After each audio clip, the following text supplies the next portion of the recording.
श्री गुरु ग्रंथ साहिब और इश्क। सुनने में ये कॉम्बिनेशन थोड़ा नया लगता है, बट ये बहुत डीपली रूटेड है। हम सब ने जिंदगी में कभी न कभी इश्क किया है, माँ बाप से, भाई बहनों से, प्रेमी प्रेमिकाओं से, दोस्तों से, अपने बच्चों से। इश्क हम सबको किसी न किसी रूप में छू कर गया है।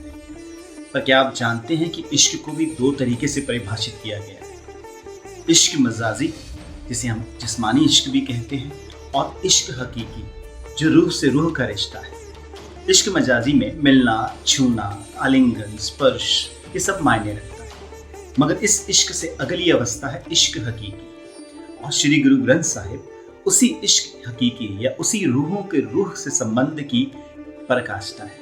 ये इश्क को सही मायनों में चरमोत्कर्ष तक पहुंचाता है। राग सूही में श्री गुरु नानक देव जी महाराज परमात्मा को प्रियतम मानते हुए और अपने आत्मा को उसकी प्रेयसी मानते हुए एक शब्द उच्चारित करते हैं, आओ सजना हाँ देखा दर्शन तेरा ना।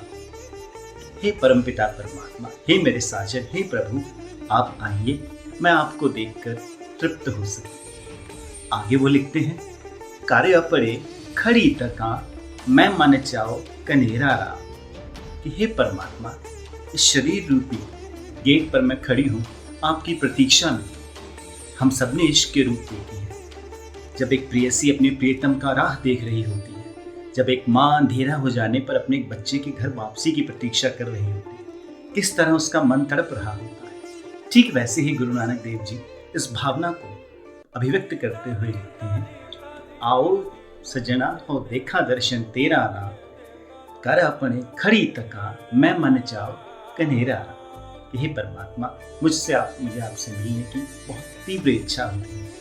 ये जो आत्मा और परमात्मा का संबंध है, यही इश्क हकीकी की ओर ले जाता है। ठीक इसी तरह इश्क को एक अलग तरीके से भगत रविदास जी अभिव्यक्त करते हैं। वो लिखते हैं, श्री गुरु ग्रंथ साहिब जी की इलाही बानी में उनकी बानी दर्ज है।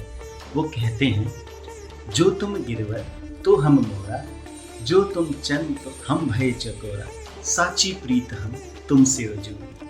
वो कहते हैं कि हे परमात्मा, यदि आप घने बादल हो तो मैं मोर हूँ, यदि आप चंद्रमा हो तो मैं चकोर हूँ। अब आपसे प्रीत जोड़ ली है, अब किसी और से प्रीत जोड़ने की जरूरत ही नहीं। इसी चरम प्रेम को श्री गुरु ग्रंथ साहिब विभिन्न रूपों में, विभिन्न शब्दों में, विभिन्न वाणियों में अभिव्यक्त करते हैं।